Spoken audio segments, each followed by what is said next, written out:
Amém. Eu queria ler contigo o Evangelho de Lucas, capítulo 22. Aqui em Lucas 22, Jesus está tratando da sua natureza, Jesus está tratando da sua vocação. Ele diz que o Filho do Homem não veio para ser servido, mas veio para servir. Jesus, ele se apresentou entre nós como aquele que serve.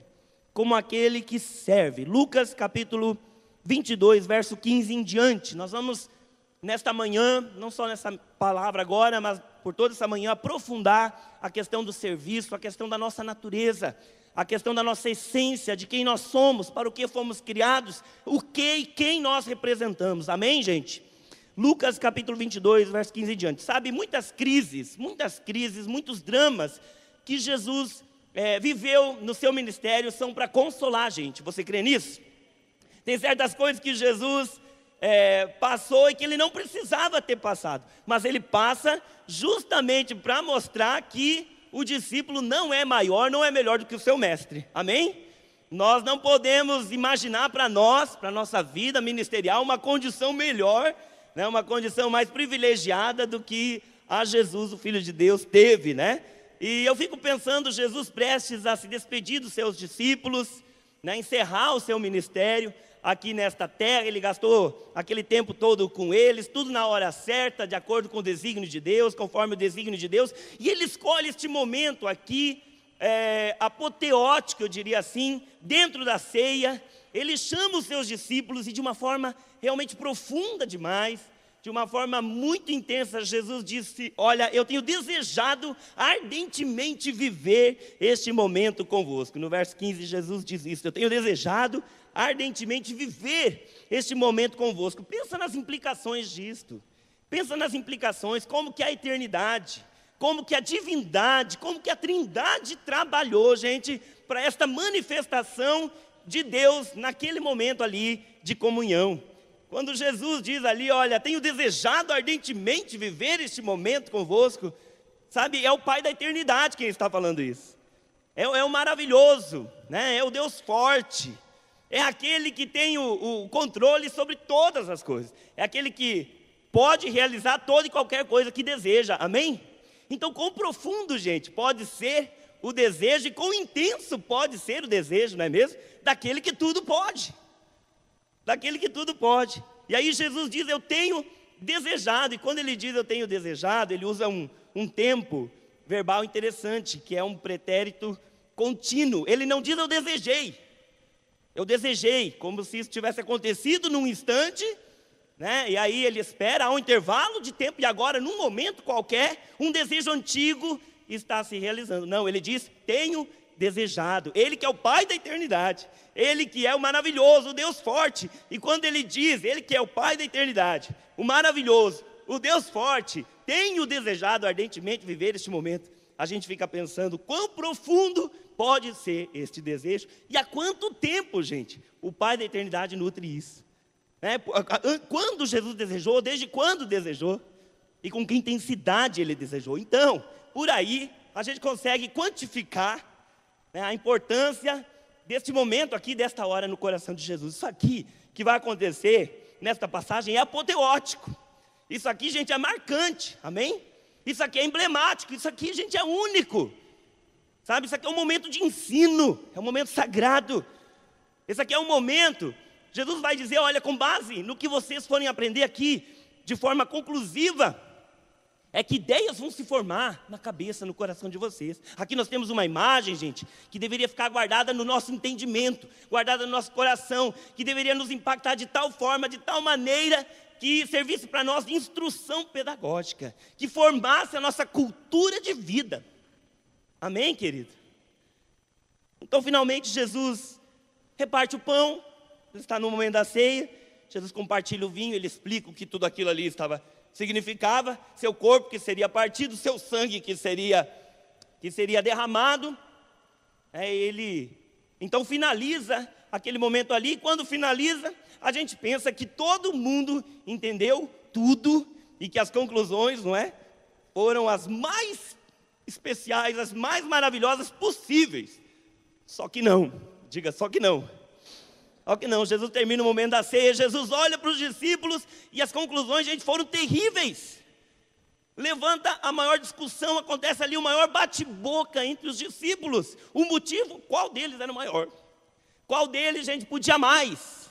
Qual deles era o mais capacitado? Qual deles era o mais graduado? Você consegue imaginar uma coisa dessa? Gente, Jesus estava falando de sacrifício. Jesus estava falando de oferta, de entrega, de sangue derramado. E de repente alguém ali saca uma espada e apresenta a espada para Jesus no momento da ceia como sinal de prontidão para o ministério. Seria a mesma coisa, por exemplo, que a gente encerrar uma reunião como esta aqui, onde a gente está falando de entrega de vida, de serviço, de doação, né? E no decorrer aqui do processo a gente comentar que a gente vai passar algumas lutas, algumas dificuldades, e aí de repente alguém de nós aqui se levanta, abre a sua mochila e tira de dentro da mochila uma AK-47. Tira uma Magno 44, por exemplo, tira um 38 e diz: eu estou pronto para ser enviado, pastor. Pensa, de repente levanta, saca da cintura o 38, estou pronto para ser enviado. Jesus olhou para aquela situação ali, Jesus disse: quer saber, chega, vamos esperar a ressurreição, né? E aí então a gente continua essa conversa aqui. Acho que essa conversa eu vou conseguir continuar com vocês ressurreto. Vamos deixar vir o Espírito Santo, depois que vem o Espírito Santo vai ser tudo mais fácil. É mais ou menos isso, gente, que acontece aqui. Então, de certa forma, isso consola a gente, não é verdade? Não consola você que é pastor? Consola a gente, porque tem hora que a gente olha e a gente diz assim: não, todo mundo entendeu tudo. E a verdade é que ninguém entendeu foi nada. Ninguém entendeu nada. Nós podemos ficar aqui, gente, 2, 3 dias, a gente pode ouvir, a gente pode receber aqui do melhor, e a gente não entender nada. Sabe, o ser humano tem um problema, é algo a respeito do qual Deus nos adverte desde lá de trás, através do profeta Isaías. Ele diz: olha, a minha dificuldade com vocês, meu povo, é que toda vez que eu ensino algo, que eu transfiro algo, vocês transformam isto em preceitos humanos. Em vez de vocês se dedicarem a aprender, vocês se apressam a tirar conclusões. Nós somos peritos nisso. Nós temos essa dificuldade, nós temos esse problema, né? Nós somos rápidos em transformar ensinamentos em conclusões. Deus nos ensina como Deus, como Senhor, como Pai, como Senhor que Ele é da nossa vida, e nós concluímos a partir da nossa sabedoria humana, da nossa sabedoria carnal, terrena, animal. E com isso a natureza divina, gente, o caráter de Cristo, ele não se forma dentro do nosso coração, não se forma em nós. Nós temos uma orientação divina, mas nós temos uma concepção, uma conclusão humana. E isso faz com que a gente tenha o quê? Uma mente dividida entre a condição que nós estamos e a natureza que a gente de fato representa. A natureza que nós de fato representamos. Então vamos ler aqui, Lucas capítulo 22, verso 23, em diante. 23, vá para o 23. Então começaram a se perguntar entre eles qual seria o que havia de traí-lo. Houve também entre eles uma forte discussão sobre o quê? Sobre qual deles era o maior. Gente, tenta imaginar, eu não sei em que momento, sabe? Isso aqui acontece porque a ceia está ali, colocada, e nem é bom a gente saber também, não é? Porque o Evangelho de João fala que acontece ali o lava-pés, teve toda aquela situação que você sabe, que você conhece bem. Jesus lava os pés dos discípulos. Pedro diz: de jeito nenhum, Senhor. Jesus diz: se eu não lavar, você não tem parte comigo. Em que momento será da ceia entrou essa discussão? Será que entrou antes? Será que entrou depois? Eu fico tentando imaginar como que essa narrativa aqui combina com o que está acontecendo. Não cabe, gente. Um forte bate-boca, não é? Uma forte discussão depois do que acontece ali, depois do que Jesus faz, não cabe. A Bíblia está dizendo que tem um momento dentro da celebração da ceia em que fechou o pau entre os discípulos, gente. Fechou o tempo entre os discípulos. Você está entendendo? Quem está entendendo? E era uma crise do quê? De poder. Era uma crise de poder. Gente, esse pessoal aqui, eles eram pescadores. Eles eram operários, gente. Um judeu, quando no trabalho braçal, é porque ele não havia servido para nenhum outro tipo de atividade intelectual. Foi o que sobrou. Ele não servia assim para ser um líder. Ele não servia para ser um estadista, para ser um príncipe. Ele era peão. Nós temos aqui, gente, uma discussão de peões. Sobre quem pode mais. Sobre quem tem mais poder. Bastou aqueles caras lá verem, né, alguns milagrezinhos. Mar acalmando, paralítico levantando, andando, cego enxergando, que eles disseram, eles olharam e disseram: gente, rapaz, sobre quem é que vai ficar com esse manto aí? Quem é que vai cair? Sobre quem vai cair? Quem é que vai ficar à direita? Quem é que vai ficar à esquerda? Envolver as mães nisso, gente. Envolver as mães. Que coisa ridícula. Eu fico pensando a que ponto às vezes a gente chega. Não é verdade? Não é verdade? Que ridículo, gente. Ô mãe, pensa, tenta imaginar a cena. Imagina na sua cabeça a cena. Pedro, Tiago, João, né? Tiago e João eram irmãos. Rola aquela situação, aquela conversa. Chega em casa, a mãe olha e diz: o que foi, filho? Parece aborrecido? Ah, não, mãe. Jesus, assim, parece que ele não olha para mim. Ele não liga. Não é, filho, mas parece que Jesus gosta tanto de você.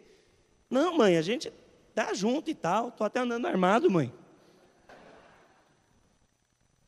Estou até andando armado. Já falei para ele que eu estou pronto para tudo, mas parece que Jesus não entendeu direito. Aí a mãe passa a mão na cabeça dele e diz: tranquilo, filho, fica tranquilo, mamãe vai falar com Jesus. Gente, só pode que foi isso aqui. Só pode, gente, não é? Não tem outra explicação. Será que a gente está forçando, pastora Janete, a exegese aqui do texto? Mas parece claro, o menino chegou em casa, lanche da tarde na mesa, né? Beição, a mãe vai conversar, vai se inteirar do que está acontecendo, vai saber o que está acontecendo, acalma ele, dá um chazinho para ele, bota ele na cama, bota ele lá. Fica tranquilo, filho. Mamãe vai falar, amanhã mamãe vai falar com o mestre. Chega o outro dia: ô mestre, meus filhos são tímidos, mas eu estou aqui, são meninos bons. São meninos, Jesus, se o senhor soubesse a educação, Jesus, a criação, são meninos. Eu conheço esses meninos. Eles têm potencial, dá para um sentar à sua direita e outro à sua esquerda? Gente, misericórdia, diga misericórdia. Do que nós estamos falando, meus irmãos? Do que nós estamos falando? Quais as conclusões, gente, que nós estamos chegando? O que nós estamos concluindo disso tudo? Da nossa natureza, da nossa essência, de quem nós somos, gente? O que nós estamos concluindo a respeito do serviço? A respeito do serviço, do nosso lugar.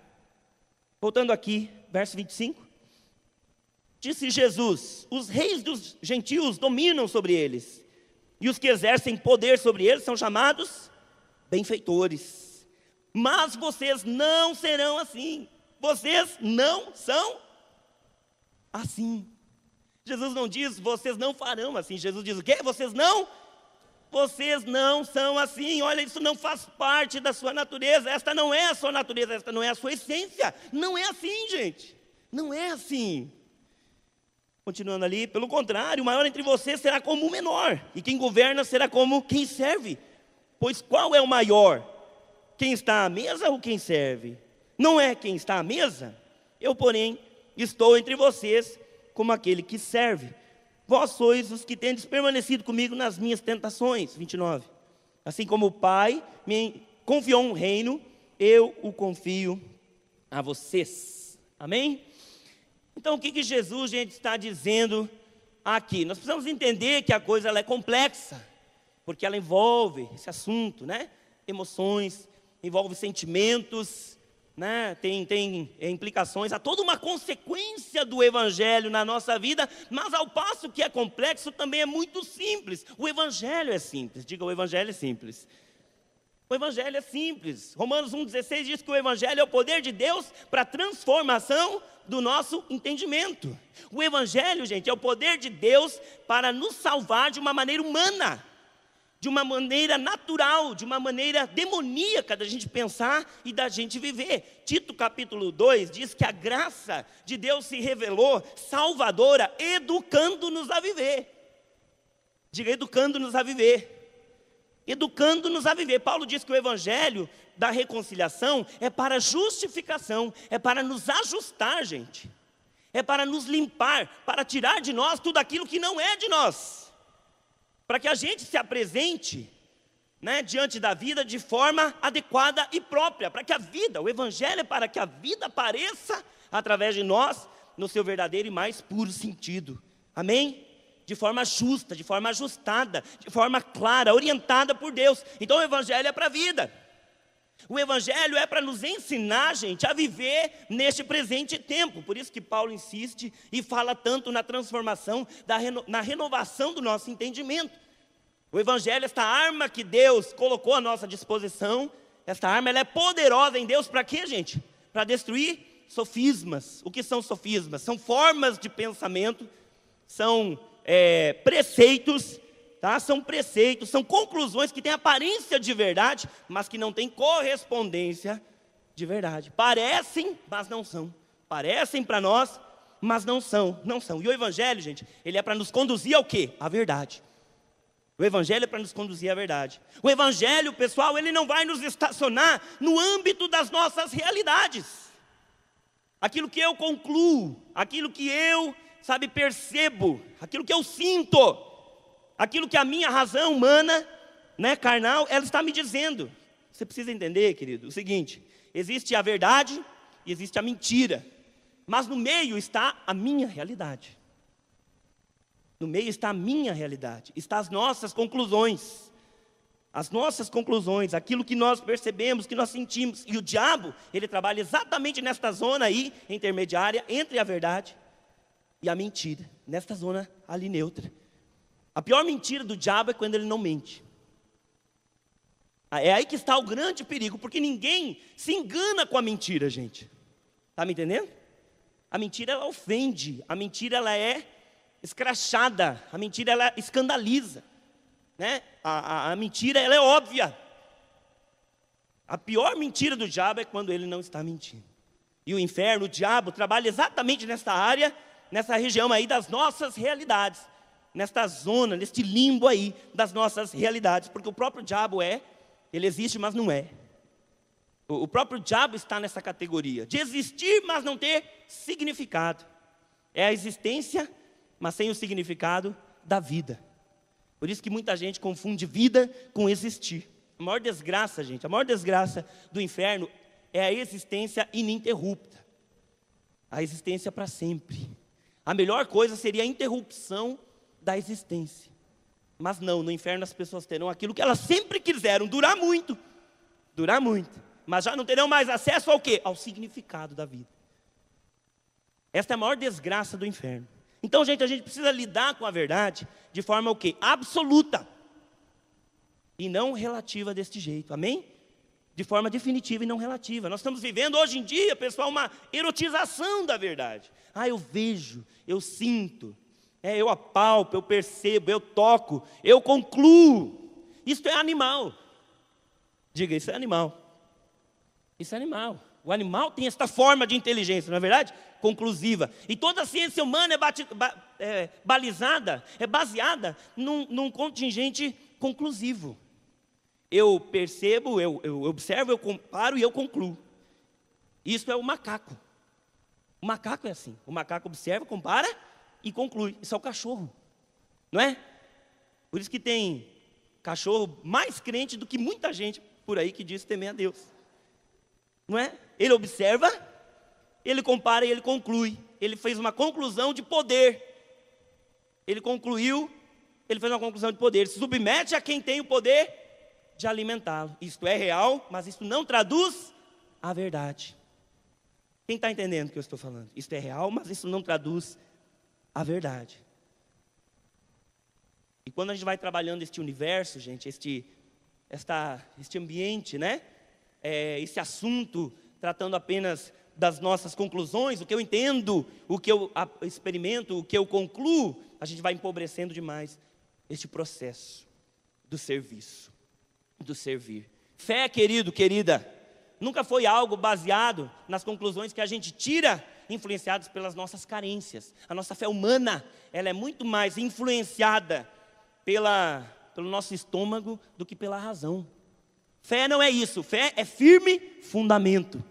Amém? Fé é convicção naquilo que Deus diz, pronto e acabou. Fé é convicção naquilo que Deus fala e ponto final. Então nossas armas, gente, elas são poderosas em quê? Para quê? Para transformar o nosso entendimento, para a transformação do nosso entendimento, para que a mente humana seja livre, para que o homem seja liberto finalmente, à medida que vai sendo educado pela graça de Deus. A graça de Deus nos salva, nos educando a viver. Amém, querido? Amém? Então, o que Jesus está falando aqui, pessoal, é que esta condição dele de servo, de vir desta maneira, de se apresentar assim, é um ensinamento. É um ensinamento, é algo que nós precisamos entender como um conceito e não como um preceito. Nós temos dificuldade, sabe, de entender a questão do serviço, nós temos dificuldade de entender esta questão da natureza serviçal da igreja, de amar uns aos outros, de lavar os pés uns dos outros, de servir uns aos outros, porque ela ainda trabalha fora de nós. Ela trabalha quase que como um dogma. É uma coisa que nos é imposta de fora para dentro. É uma lei. Jesus diz lá: vocês serão meus amigos quando vocês fizerem o que eu mando. E a gente ainda entende o mandamento de fora para dentro. Entende como uma lei, só que não é uma lei. É um dogma. É um código, gente. O amor de Deus não é uma lei. O amor de Deus é um código. É a substância da qual eu sou feito. É uma regência que brota da onde? De dentro para fora, como a gente está vendo. De dentro para fora. É quem eu sou. Diga, é quem eu sou. No fim eu não conseguiria ser de uma outra forma. É algo que me domina, não porque se impõe sobre mim, mas é a essência, a natureza com a qual eu sou formado, é a substância com a qual eu sou feito. Amém, meu irmão? Então Jesus está dizendo aqui que esta condição de servo, isto é a nossa natureza. Isto é a nossa natureza. Não é uma questão de ordem, não é uma questão de organização, não é como a igreja se organiza, mas é como a igreja se entende, é como entende-se igreja. É como entende-se igreja, isso nos impele, é uma vontade, não que nos inibe, mas que nos empurra, que nos induz, que nos leva, amém, gente? Não é uma regra, não é uma normativa, não é um preceito, é uma condição, é uma condição. Isso tem que mudar o nosso entendimento, meu querido, isso tem que mudar o seu entendimento, amém? E sabe, também não tem a ver com benefícios, com benesses, com recompensas. Quando a gente fala do serviço, não é porque eu estou interessado em alcançar algum tipo de benefício, algum tipo de vantagem, mas é porque eu estou empenhado em me conhecer e aprofundar o meu entendimento, o entendimento a respeito de eu mesmo. Nós nos dedicamos ao serviço, nós nos dedicamos à entrega, à oferta da nossa vida, à nossa doação, a doação da nossa vida, porque é a única maneira que eu tenho de me conhecer, de aprofundar e entender os limites da minha natureza, de me inteirar da minha condição de filho de Deus, de canal de Deus, de voz de Deus nessa terra. Amém, querido? Amém? Sabe, isso é tão interessante que quando Jesus ressuscitou dentre os mortos, ele ficou ainda aqui nessa terra 40 dias para ensinar. Por quê, amados? Para ensinar.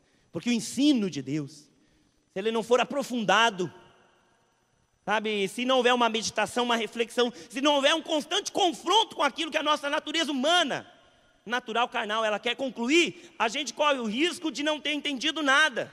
A gente corre o risco de passar pela situação, e eu diria triste situação, da gente ser salvo para a eternidade, mas não ser salvo para a vida. Como se a eternidade, como se a salvação fosse um fim e não um meio. A salvação não é um fim, a salvação é um meio, através do qual nós conhecemos a Deus e conhecemos a nós mesmos como seus filhos e seus representantes. Amém, querido? O serviço ele não tem a ver com o que eu posso, com o que eu devo. Ele tem a ver com o que eu represento. Com o que eu represento. Quando Jesus fala que esta obediência, ela nos identifica com Ele como amigos, Ele está falando de uma afinidade de essência, uma afinidade de natureza, de quem nós somos. Amém? Sabe, querido, a gente ainda tem uma fé, veja se não é assim, uma fé logística. A gente ainda tem uma fé de espaço e não de consciência. Enquanto o serviço, ele serve para nos deixar, para nos tornar mais conscientemente parecidos com Deus, nós estamos achando que ele serve para deixar a gente mais próximo, geograficamente, dele. Para deixar a gente mais perto de Deus. Foi o capeta, pessoal, que pensou no serviço como forma de proximidade física com Deus. Foi o capeta que pensou no serviço como uma maneira de alcançar alguma vantagem com Deus, alguma proximidade física, como se isso fosse o prêmio, a recompensa pelo serviço. Isso não procede. Diga, não é assim. Não é assim. A maior desgraça do capeta é saber que mesmo depois de ele ter feito tudo errado, de ele perder seu posto e ser rebelde, a desgraça dele é saber que Deus sempre estará perto. Deus sempre estará perto. Essa é a maior desgraça dele. Pensa numa desgraça do inferno pior do que alguém todo errado, mas ainda assim perto de Deus. Se Deus tivesse jogado o diabo no inferno e isso tivesse a ver com distância física de Deus, a vida do diabo estava resolvida. Ele estava na desgraça, mas ele não tinha mais a presença de Deus como uma referência. É ou não é verdade? O inferno do diabo é saber que apesar do inferno, ele está perto. No entanto, ele nunca mais será próximo. É uma proximidade de lugar, mas não uma proximidade de natureza. É uma proximidade de ordem, de espaço, mas não uma proximidade de identidade. É mais ou menos como a diferença entre a escrava e a esposa. O Senhor saía de casa com a sua esposa e a escrava ficava. Ela podia deitar na cama do casal, não é? Mas isso não faz dela a esposa. A serviçal da casa, ela tem lugar na intimidade. Ela pode deitar na cama do casal, mas ela não tem lugar na intimidade. Ela pode dobrar a roupa íntima do marido, mas isso não faz dela a esposa. Olha só, gente, nós estamos nos contentando com a maneira que às vezes a gente serve, com que a gente entende isso, em participar do lugar, do rito, da cerimônia, em participar da atividade, mas sem a gente ter intimidade, porque a gente não deixa a nossa consciência ser transformada. A gente serve mecanicamente. Amém? Você está entendendo o que eu estou falando? Esse foi o grande conflito dos discípulos, porque eles conseguiam compreender perfeitamente Deus perto e a favor, mas eles não conseguiam entender Deus dentro e através. O serviço, gente, a Deus, ele não tem a ver com proximidade física. O serviço a Deus, ele é uma identidade de natureza. Ele é uma identidade de essência, onde nós deixamos que Deus trabalhe em nós e através de nós. Amém? Amém, querido? Então tem que ser de natureza antes de ser de ordem. Tem que ser de consciência antes de ser de competência. Nós estamos tentando melhorar muitas vezes as nossas competências sem melhorar a nossa consciência. E quando a gente melhora a nossa competência, mas não nossa consciência, nós nos tornamos soberbos.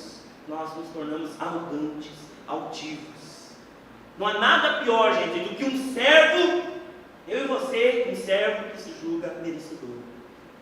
Foi a ideia de mérito atrelada ao serviço que fez do sinete da perfeição o Satanás. Foi a ideia de mérito atrelada ao serviço, ao merecimento, que fez do sinete da perfeição o Satanás. Você tem ideia de quem era Lúcifer? Lúcifer era o ismo do céu. O ismo do céu. Todo o serviço feito no céu passava pela mesa do Lúcifer, e ele batia o carimbo e dizia: aceito ou não aceito, tem que voltar e tem que fazer de novo. Sinete da perfeição era isso, um selo de qualidade, um certificado de que tudo estava conforme os padrões de Deus. Pensa o quanto ele estava perto de Deus, sim ou não? Sim. Devia ser uma mesa assim, ó, de grito, né? Não precisava nem de interfone. Devia ser uma mesa assim de grito. Um dia Lúcifer pensou assim: eu acho que posso conseguir algum tipo de vantagem nesse negócio aqui, porque eu sou suficientemente útil. E aí o Lúcifer confundiu uma coisa que a gente costuma confundir com frequência: utilidade com dignidade. Utilidade com dignidade. A gente acha que ser útil é ser digno, mas utilidade não tem a ver com dignidade. Utilidade tem a ver com o serviço que a gente presta. Dignidade tem a ver com uma natureza, com uma identidade. Amém, querido? Com uma essência, com uma representação. E a palavra de Deus diz que tudo funcionou muito bem com Lúcifer, até o dia que lá no mais profundo do seu coração se encontrou comércio. O que é isso? A ideia de que o serviço podia comercializar a vantagem. A ideia de que eu presto um serviço aqui para merecer um atendimento diferenciado, um atendimento, um acesso VIP com Deus. É isso que Jesus está aqui desmontando, gente. Ele está desconstruindo na nossa cabeça. Jesus está dizendo assim, ó, vocês estão errando no conceito. Vocês estão tirando conclusões erradas, porque o conceito não está formado. Vocês estão transformando. Vocês estão fazendo preceitos onde deveria se formar conceito. Conceitos. Vocês estão pervertendo a coisa. Quem conclui é Deus. Diga, quem conclui é Deus. Deus não está interessado em que eu e você concluamos alguma coisa. Deus está interessado em que a gente aprenda. Deus não quer que você chegue a conclusões. Deus quer que você chegue a um entendimento. Amém? Quem conclui é Deus. Porque a minha conclusão ela pode atrapalhar o meu processo de aprendizado, de ensinamento, de compreensão. Quem conclui é Deus. Quem vai dizer se a gente está aprendendo alguma coisa ou não? Se a gente finalmente aprendeu ou não? Quem vai dizer para nós é Deus. Enquanto isso eu continuo o quê? Servindo. Eu continuo então aprendendo. Amém, querido? Eu vou ilustrar aqui, usar um exemplo aqui para ilustrar uma ilustração. Quero que vocês me perdoem, ela não é assim muito bonita. Mas vai dar para a gente entender. Existe alguma coisa mais útil, pensa bem, na sua casa do que um vaso sanitário? Não, pensa. Volta a sua vida, né? Ao tempo da patente. Volta ao tempo lá da bananeira. Alguém é daquele? Não fala nada. Falei que não era agradável, né? Mas dá pra gente entender, né? Gente, a utilidade de um vaso sanitário é uma coisa incrível, é ou não é? Ele é feito de louça boa, não é? De primeiro, tem uns que são assim, tem uns formatos, são maiores, tem uma almofadinha, não é? Tem uns que fazem até som. É incrível. Enfim, pensa numa coisa útil, uma coisa assim de louça boa. Não é útil? É útil. Então por que a gente não coloca aquilo lá na sala da casa? Por que a gente não usa como um objeto de decoração, por exemplo? Por que na hora de servir a galinhada, né? A feijoada de sábado, a gente não serve no vaso sanitário? Por quê? Não, pensa. Panela você improvisa, não é? Vaso sanitário é complicado. Prato você improvisa, você come com a mão. Mas o vaso sanitário é complicado. Poucas coisas, gente, são tão úteis na nossa vida. Você dispensa um prato de porcelana na sua casa, você não dispensa um vaso sanitário, não é mesmo? Então, se ele é assim tão útil, por que a gente não dá para ele o melhor lugar na casa? Ele vai ser útil até o final dos tempos, mas ele nunca vai ser digno. A utilidade de um vaso sanitário está associada à imundície. Ele presta um serviço, ou não presta? E bem. Mas ele não representa coisa alguma. Por que ninguém faz música sobre o vaso sanitário? Não é verdade? Por que a gente não vai para um presente de casamento? Um laço com papel vermelho assim, por quê? Porque aquilo é simplesmente uma prestação de serviço. Não é disso que nós estamos falando, gente? Do serviço que a gente presta. A gente acha que Deus conta com a gente porque a gente é útil. Deixa eu aqui falar uma coisa para você. O diabo, ele fez tudo o que ele fez. Ele aprontou, ele perdeu seu posto, levantou a primeira rebelião trabalhista lá, né? Foi a maior encrenca, fez a maior confusão, foi um rolo danado. Quer que te diga? Rebelde, traidor, mentiroso, mas continua útil. Muito útil. Toda vez que Deus precisa fazer um serviço que só o capeta pode fazer, é o Satanás que faz. Deus estava precisando fazer uns trem lá na vida do Jó. Chamou todo mundo, né? precisando ensinar umas coisas aí para Jó que ele não entendeu ainda. Ficou ainda tirando umas conclusões erradas. Estou precisando ensinar. Chamou todo mundo e aí veio o diabo, né? Meio distraído, porque o bicho é distraído. O bicho é distraído. Entrou, chegou lá, distraído. Se tivesse, né, prestado atenção, não teria entrado na roubada que entrou. Mas não presta atenção, está lá distraído, e aí Deus puxa assunto. E aí, Satanás, o que você anda fazendo? Ah, estou aí. Já estava saindo, gente. Ele já estava saindo.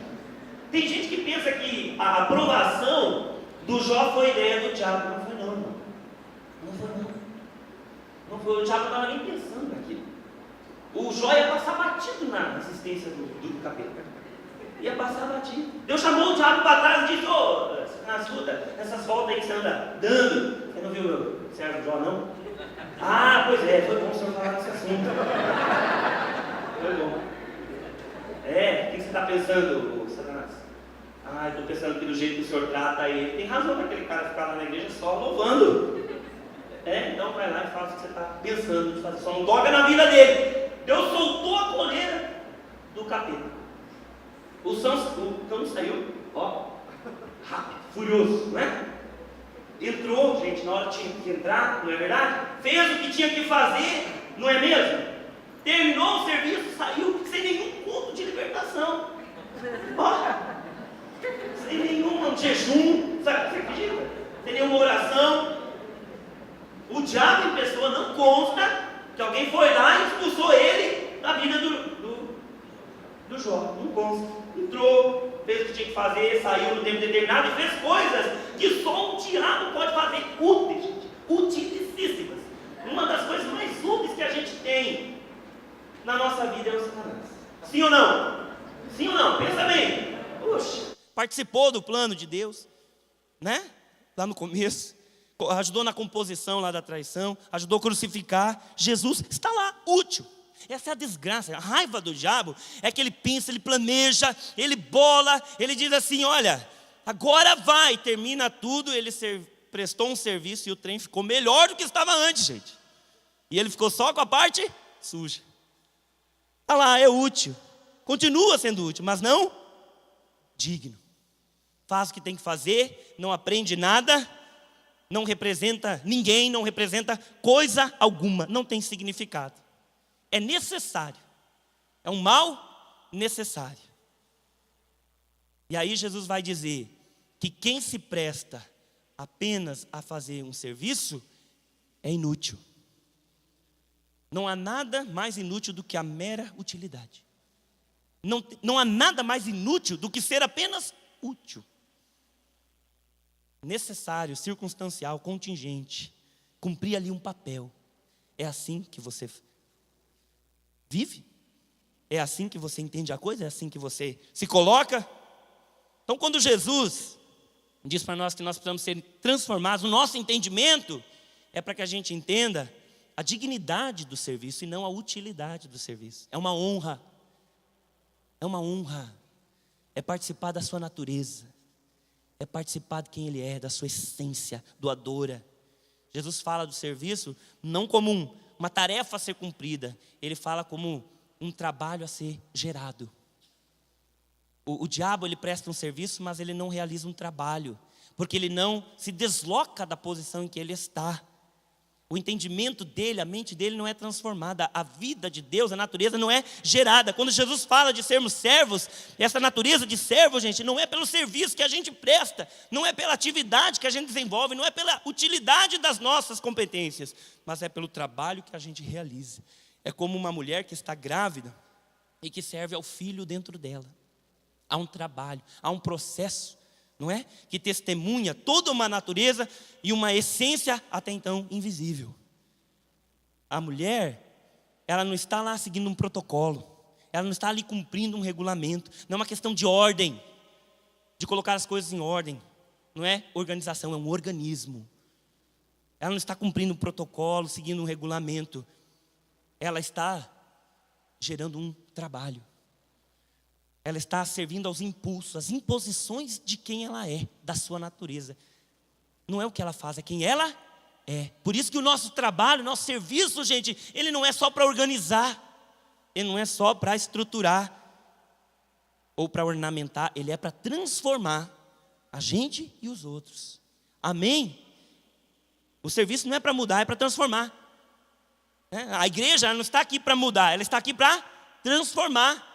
Por isso que nós temos hoje tantos prosélitos, tantos religiosos. Com a maneira que nós estamos compartilhando o evangelho, com o jeito que nós estamos fazendo, nós estamos formando prosélitos, formando religiosos, porque nós estamos prestando o serviço de mudar o cara de lugar, e ele deixa de frequentar um terreiro de macumba para frequentar um templo evangélico, achando que isso irá deixá-lo agora mais perto de Deus.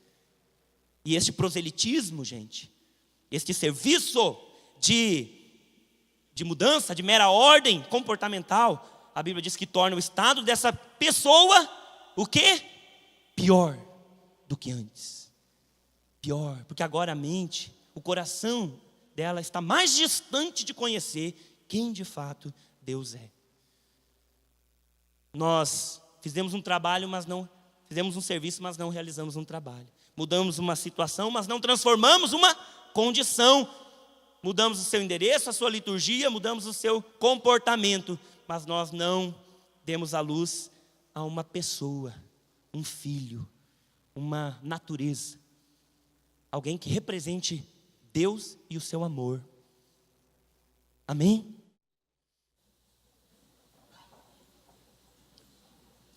Não servimos para realizar um serviço, estamos aqui para gerar um trabalho. Amém? Feche os seus olhos. Como você se coloca? Como você encara esse chamado? Tem que fazer? O pastor está pedindo. Eu tenho que estar lá, eu tenho que. Não tem que nada. Não tem que nada. É de dentro para fora. É de dentro para fora, é quem nós somos. É quem nós somos. É quem nós somos. Perceba que o evangelho, gente, ele é para nos conduzir à verdade. Ele é para nos conduzir à verdade. Corrija sua perspectiva agora. Corrija sua perspectiva. Alinhe seu coração. Arrependa-se. Não é um preceito, gente, é um conceito. Não é um dogma, não é de fora para dentro. Não é uma lei. Não é uma lei, é um código. É o nosso DNA. É quem nós somos feitos para ser. Não é uma normativa, uma regra. Não é uma norma. É uma condição. É quem nós somos. É a substância da qual nós somos feitos.